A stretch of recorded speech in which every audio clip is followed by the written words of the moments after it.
Kekasih Allah itu punya ciri utama la khaufun alaihim. Kita ini oleh Rasulullah Shallallahu Alaihi Wasallam disunahkan untuk senantiasa menghiasi wajah kita dengan senyum.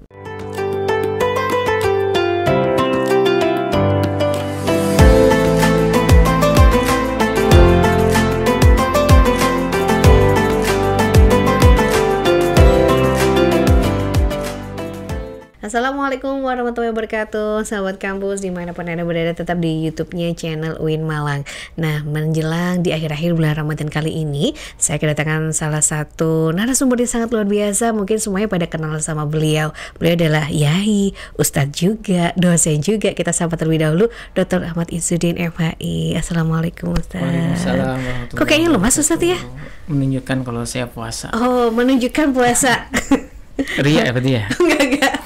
Baik, mungkin sahabat kamu sudah pada tahu beliau adalah Mundir Mahas Sunan Ampel Al-Ali. Mudir. Oh, Mudir, berarti nggak ada N-nya ya? Nggak ada N-nya. Kalau N itu orang yang suka menakut-nakuti.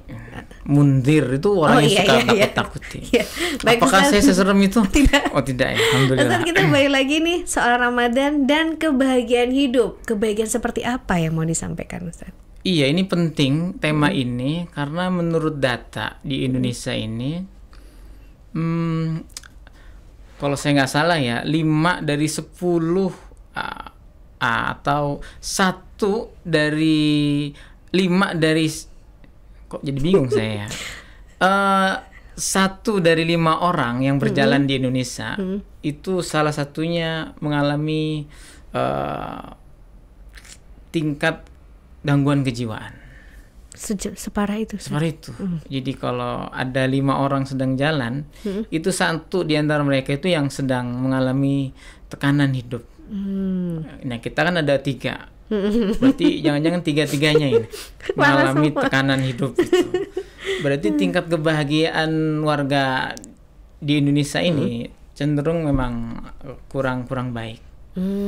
Nah, momentum Ramadan ini seharusnya bisa menjadi momentum bagi kita untuk bisa menemukan hakikat dari kebahagiaan yang kita cari dalam kehidupan di dunia ini. Salah satunya seperti apa nih Ustaz? Kalau kita melihat dan mengkaji dalam Al-Quran, dalam surah Yunus misalnya, ini ada ayat 32 sampai 33 itu. Ala inna awliya Allah la khaufun alaihim wa lahum yahzanun. Ini ayat 32. Ketahuilah bahwasanya kekasih Allah itu ada mereka la khaufun alaihim, mereka tidak memiliki ketakutan yang berlebihan. Wa lahum yahzanun, mereka juga tidak senantiasa larut di dalam kesedihan. Jadi ada di dunia ini manusia yang oleh Allah Subhanahu wa taala diberikan predikat sebagai waliullah, kekasihnya Allah. Masya Allah. Nah, kekasihnya Allah itu ciri-ciri yang paling utama itu bukan pakai sorban, lalu jenggotnya ya seperti saya ini, itu tidak gitu. Yang ditekankan di dalam Al-Quran, kekasih Allah itu punya ciri utama la khaufun alaihim. Mereka bukan tipe orang yang gampang takut dan bukan tipe orang yang senantiasa mengalami kesedihan. Takut dan sedih ini sebenarnya mewakili 2 dimensi kehidupan manusia, yaitu dimensi masa lalu dan dimensi masa akan datang. Orang ketakutan itu biasanya ketika dia menghadapi atau memikirkan masa depan dia. Sedangkan kesedihan itu biasanya hadir dalam sanubari manusia, sebagaimana pengalaman Mbak Imeh itu kalau mengenang masa lalu. Aduh, kok saya jadi objek ya Ustadz ya? Ya, seperti itu resikonya menjadi host itu. Iya. Wali itu. Jadi dia memiliki kekuatan untuk bersikap optimis menghadapi masa depan dan mampu meninggalkan masa lalu yang kelam dalam hidupnya. Itu ciri yang pertama. La khaufun alaihim wa lahum yahzanun. Nah, ada clue setelah itu, bagaimana kita bisa menjadi pribadi yang rasa takutnya nggak banyak, gitu. Juga nggak larut di dalam kesedihan. Di dalam lanjutan ayat tersebut, alladzina amanu wa kanu yattaqun, yaitu mereka yang senantiasa beriman kepada Allah. Ini menunjukkan bagaimana mereka memiliki kekuatan pikiran yang baik. Wa kanu yattaqun, dan mereka senantiasa bertakwa kepada Allah. Jadi kalau iman itu pada dimensi akalnya dia, ketakwaan itu pada bagaimana dia mengimplementasikan keimanan atau kekuatan pikiran dia itu dalam menghadapi semua cobaan dalam hidupnya.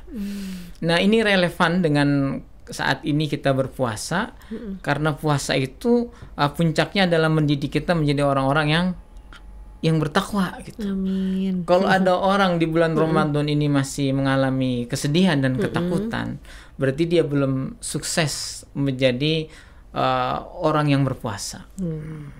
Ada orang yang mungkin dia sudah berhasil tuh, dia tidak memiliki ketakutan, dia juga tidak bersedih, tapi dia membuat orang takut dan membuat orang sedih, itu lebih parah lagi. Menakut-nakutin. Ya makanya kita jangan sampai seperti itu. Hakikatnya kita betul-betul semua orang yang berada dalam lingkaran kita itu menemukan kenyamanan, dan mereka senantiasa bisa tertular ketakwaan kita. Itu betul-betul puasa kita akan menjadi puasa yang berhasil. Oke. Cara menanamkan di dalam diri kita itu gimana, Ustadz? Keimanan itu, karena ini kaitannya dengan bagaimana kita memiliki akal yang kuat, ya tentu belajar. Ramadan ini menjadi momen yang penting untuk kita belajar. Belajar tentang kehidupan, belajar tentang agama kita dengan lebih baik lagi. Nah, ilmu yang sudah kita dapatkan, ya kita langsung laksanakan. Itu langsung double kita dapatnya. Ilmu dapat, amal juga dapat. Jadi itu. Jadi langsung praktek juga nih Ustadz ya. Kalau puasa nggak praktek kan? Iya. Contoh nih soal kesabaran. Nah di situ kan ujiannya berat banget tuh di situ. Terus kalau semisal berhubungan dengan kebahagiaan hidup, apakah di momentum Ramadan ini semua manusia bisa mendapatkan kebahagiaan hidup nih Ustadz? Tergantung bagaimana dia menjalani Ramadannya, bagaimana dia menata pikiran dia, lalu bagaimana dia mengimplementasikan keimanan dia dalam kehidupan sehari-hari. Kalau itu bisa dilakukan, ya dia bisa mendapatkan kebahagiaan itu. Walaupun ayat setelah ini, jadi alladzina amanu wa kanu yattaqun lahumul busra fil hayatid dunya wa fil akhirah. Orang yang dalam hidupnya tidak banyak ketakutan, tidak larut di dalam kesedihan, karena dia senantiasa menjadi pribadi yang beriman kepada Allah, bertakwa dalam kehidupan dia sehari-hari, lahumul busra fil hayatid dunya wa fil akhirah. Maka bagi mereka itu al-busra, kebahagiaan. Fil hayatid dunya, dalam kehidupan dunia, wa fil akhirah, dan di dalam akhirat. Apa sebenarnya makna dari busra itu? Nah, ini penting untuk kita kaji. Itu kan sekarang lagi booming ya, salawat busra tuh. Itu bisa dibacakan gimana salawatnya? Nanti aja Ustaz, jangan tema di sini. Soalnya ini biar langsung dipraktekkan. Oh gitu Ustaz. Iya, busra lana ninal munaila itu salawat yang sebenarnya bisa menginspirasi kita bagaimana kita ini menjadi pribadi-pribadi yang bahagia dalam kondisi apapun. Kita ini oleh Rasulullah Shallallahu Alaihi Wasallam disunahkan untuk senantiasa menghiasi wajah kita dengan senyum. Tabassumuka fi wajhi akhika sodako. Kita kalau tersenyum di hadapan saudara kita itu adalah bentuk sodako. Sehingga kalaupun dia nggak punya uang, tapi dia tersenyum terus, itu merupakan bagian dari sodakoh yang lain. Tapi kalau dia punya uang tapi senyum terus nggak mau sedekah uangnya, itu bisa aja masuk surga. Tapi bibirnya doang, jangan yang lainnya enggak. Ya dua-duanya gitu. Tabassumuka fi wajhi akhika. Lalu tolaqatul wajhi. Tolaqatul wajhi itu kita memasang wajah yang berseri-seri dalam hidup. Itu juga bagian dari tuntunan agama kita. Jadi Rasulullah mengutuk orang-orang yang senantiasa berwajah muram, sehingga itu mengganggu suasana batin orang yang melihatnya. Itu nggak boleh. Nah, kesalahan pengemis di Indonesia itu mereka kurang syar'i. Jadi wajahnya dimelas-melasin, padahal itu nggak boleh. Kalaupun mereka terpaksa harus mengemis ya. Ya mengemis itu juga bagian dari sesuatu yang buruk, tapi terpaksa ya wajahnya jangan melas-melas banget. Jadi agak senyum sedikit itu supaya nggak terlalu melanggar syariat Islam. Kira-kira begitu. Nah, lahumul busro itu apa sih sebenarnya? Banyak ulama memahami tentang makna busro ini.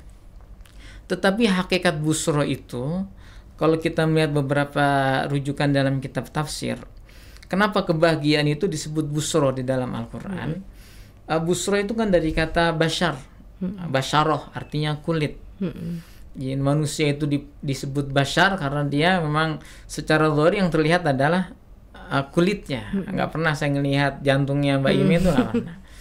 Nah, busro itu tipikal kebahagiaan yang dia bisa merasuk ke dalam batin seseorang dan terpancar dari raut wajahnya. Itu busro. Secara lugawi, makna kebahasaannya begitu. Mengapa kebahagiaan itu disebut busro di dalam Al-Quran? Salah satu pendapat ya begitu. Karena kebahagiaan itu dia bisa merasuk di dalam hati dia, lalu terpancar dari aura wajahnya. Maka disebut busro. Kan terlihat kan Mbak Mei itu lagi sedih, lagi sumpah, kan kelihatan dari wajahnya. Tidak mungkin terlihat bisa dari. Bisa dites ya Ustaz ya? Ya iya, nggak mungkin kan.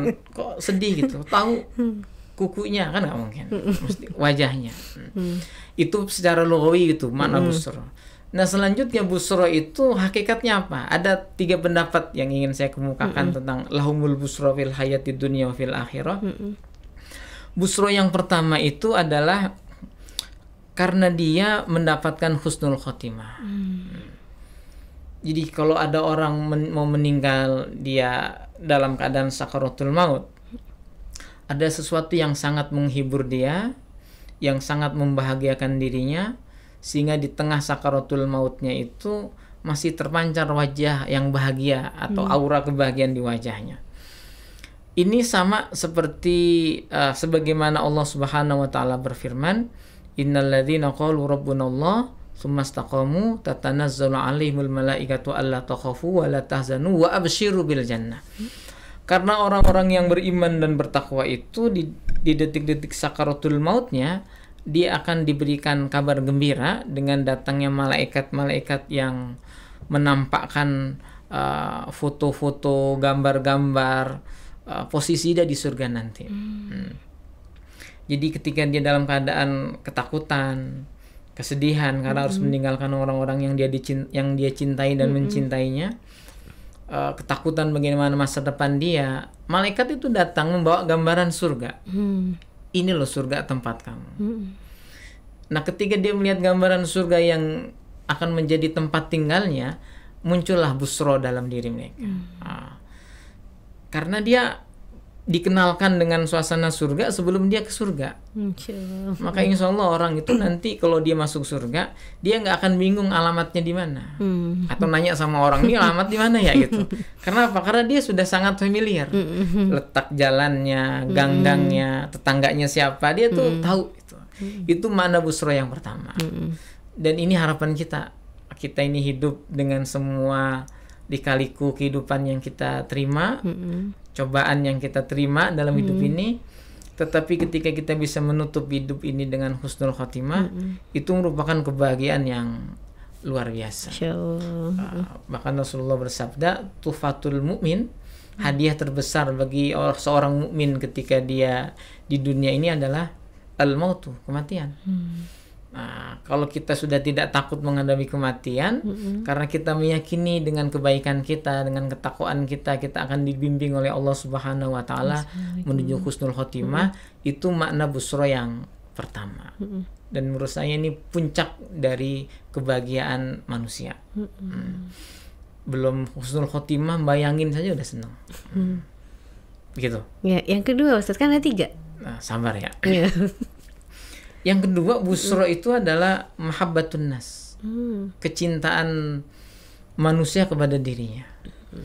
Kalau kita dalam hidup ini dicintai banyak orang, dirindukan banyak orang, tidak memiliki musuh yang banyak, kalaupun ada musuhnya ya yang ringan-ringan gitu. Nyamuk kayak gitu, jadi nggak sampai yang kelas berat. Itu bagian dari busro kita hidup di dunia. Maka kita bisa mengukur sejauh mana kebahagiaan kita ini ketika kita bisa melakukan sebuah survei kecil-kecilan tentang frekuensi, bisa lewat Quickon atau sebagainya, seberapa banyak orang yang sebenarnya mencintai kita dalam kehidupan ini. Yang paling dekat dulu lah gitu. Kalau kita sebagai anak dicintai oleh orang tua, sebagai bapak dicintai anak-anak, sebagai ibu dicintai oleh anak-anaknya, sebagai mahasiswa dicintai dosennya, sebagai dosen dicintai mahasiswanya, sebagai tetangga dicintai tetangganya, sebagai penjual dicintai pelanggannya. Maka ini merupakan bagian dari busro yang sebenarnya harus kita kejar juga. Maka kita ini harus mawas diri sejauh mana kita ini sesungguhnya memiliki potensi untuk dimusuhi orang atau memusuhi orang. Kalau kita sudah bisa mengukur diri kita ketika kita ada yang benci, padahal sebenarnya kadang-kadang kan orang ketika dibenci orang lain dia melakukan sebuah simplifikasi, penyederhanaan masalah. Ngomongnya begini, oh Nabi Muhammad yang sempurna aja dimusuhi banyak orang, apalagi saya gitu. Ya jangan ngambil kesimpulan itu dulu gitu. Jangan-jangan sampean itu posisinya bukan posisi Nabi Muhammad, tetapi posisi Abu Jahal gitu. Jadi dia harus ngaca dulu sebelum dia melakukan sebuah simplifikasi. Nabi Muhammad yang sempurna aja dimusuhi orang gitu. Nabi Muhammad dimusuhi orang itu dengan kecintaan. Karena seberapa banyak musuhnya Nabi Muhammad, tetapi sesungguhnya memendam rasa cinta dalam hatinya. Mungkin beda dengan kita. Orang benci sama kita itu sampai tulang sumsumnya sudah ya gedek banget gitu. Mungkin lihat muka kita dia sudah sepaneng gitu. Jadi jangan melakukan sebuah simplifikasi. Nabi Muhammad saja banyak musuhnya. Enggak begitu cara berpikirnya. Karena ini penting. Ada salah seorang sahabat yang bertanya kepada Rasulullah, "Ya Rasulullah, saya melihat si fulan melakukan amal soleh sehingga dia dicintai oleh banyak manusia." Apa jawaban Rasulullah? Itu adalah nikmat yang Allah percepat untuk dia di dunia ini. Jadi dicintai orang itu merupakan bagian dari rezeki sebenarnya. Begitu juga bisa mencintai orang itu juga bagian dari rezeki. Ini kadang-kadang banyak orang yang nggak sadar bahwa Allah memberikan kita rezeki yang baik, yaitu berupa cinta.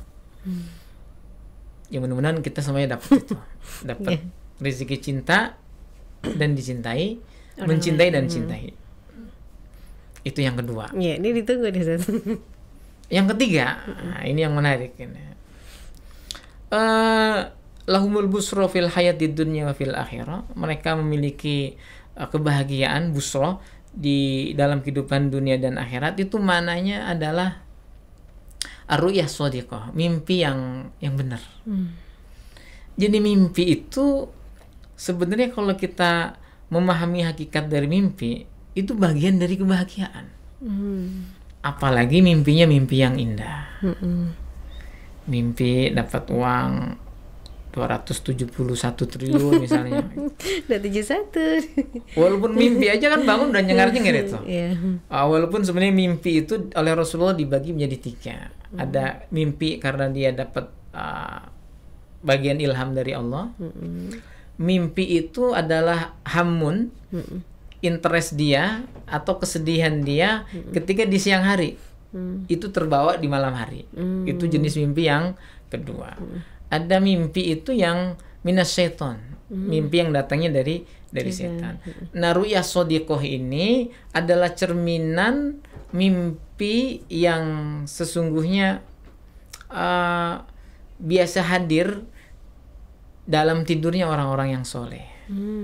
Itu busro juga. Sudah pernah mimpi apa saja? Macam-macam Ustadz. Oh, yang bagus-bagus. Yang bagus-bagus. Dikasih hadiah? Oh, terlaksana itu. Belum. Ya, tapi kan sudah senang. Iya, senang duluan. Alhamdulillah, daripada mimpi dicekek orang. Iya. Lebih baik mimpi yang baik-baik. Nah, bagaimana kita bisa mencapai ru'yah shodiqah? Ru'yah yang benar, ru'yah itu yang merupakan bagian dari ilham Allah untuk memberikan clue-clue kita dalam hidup kita. Ya, kalau kita ini tidur dalam keadaan hati yang dekat kepada Allah Subhanahu wa taala. Baca doa, wudhu tidur dalam keadaan bersuci, melakukan sholat dulu sebelum tidur. Itu ciri-ciri bagaimana orang akan mudah untuk mendapatkan ru'yah shodiqah. Saya kira 3 kebahagiaan itu sebenarnya kalau kita bisa dapat semuanya, luar biasa itu. Kita dapat mimpi yang indah dalam tidur kita, sehingga kita tidak ragu untuk tidur, karena kita akan dapat mimpi yang indah. Lalu kita mendapatkan cinta dari orang lain. Lalu yang terakhir kita mendapatkan husnul khotimah. Amin. Ya sudah selesailah kebahagiaan hidup kita di dunia ini. Mau nyari apa lagi gitu. Berbicara soal kebahagiaan, ini kan rata-rata orang-orang mengejarnya di 10 terakhir bulan Ramadan. Nah, Lailatul Qadar nih Ustadz. Apakah itu salah satu bentuk kebahagiaan di bulan Ramadan? Itu keberkahan hidup. Keberkahan hidup. Bagaimana orang punya umur yang nggak begitu panjang, tapi punya catatan amal yang begitu panjang. Itu barokah dari kehidupan yang harus kita kejar. Kenapa saya katakan barokah? Ya karena sebenarnya Lailatul Qadar kan sesuatu yang kita juga nggak tahu dapat apa enggak kan gitu. Tapi benar-benar kita dapat. Yang nggak boleh itu kita sudah merasa bahagia karena kita mendapatkan Lailatul Qadar. Kan nggak ada, itu rahasia dari rahasia-rahasianya Allah. Allah nggak akan kasih kita itu. Nggak ada yang tahu ya. Nggak ada yang tahu. Nggak ada yang, termasuk tetangga kita nggak tahu. Apalagi diri kita gitu. Jadi kita mengklaim mendapatkan bagian dari Lailatul Qadar itu sebenarnya terlalu dini kita. Yang penting itu adalah ikhtiarnya, bagaimana kita mendapatkan Lailatul Qadar. Istiqomah tuh yang susah nih. Istiqomah yang susah. Ya kalau kita biasa melakukan qiyamul lail pada setiap bulan Ramadan, ya itu kita akan mendapatkan Lailatul Qadar lah. Itu secara umumnya begitu. Walaupun para ulama ada jenis-jenis Lailatul Qadar itu yang ketika masuk kepada seseorang dia betul-betul spesifik merasakannya. Dia bisa merasakan kedamaian, bagaimana hati dia itu ditarik oleh Allah Subhanahu wa taala dalam situasi seperti dia itu seolah-olah menemukan kedamaian yang dia tidak pernah temui dalam hidup ini. Itu Lailatul Qadarnya orang-orang yang spesifik. Kalau kita ya yang umum-umum saja udah alhamdulillah gitu. Kita bisa berupaya untuk menjaga Ramadan kita dengan ibadah-ibadah kita untuk bisa bertepatan dengan Lailatul Qadar itu sudah usaha yang sangat bagus. Masya Allah gitu Ustadz ya. Baik Ustadz, untuk pertemuan Ramadan kali ini mungkin cukup sekian Ustadz ya.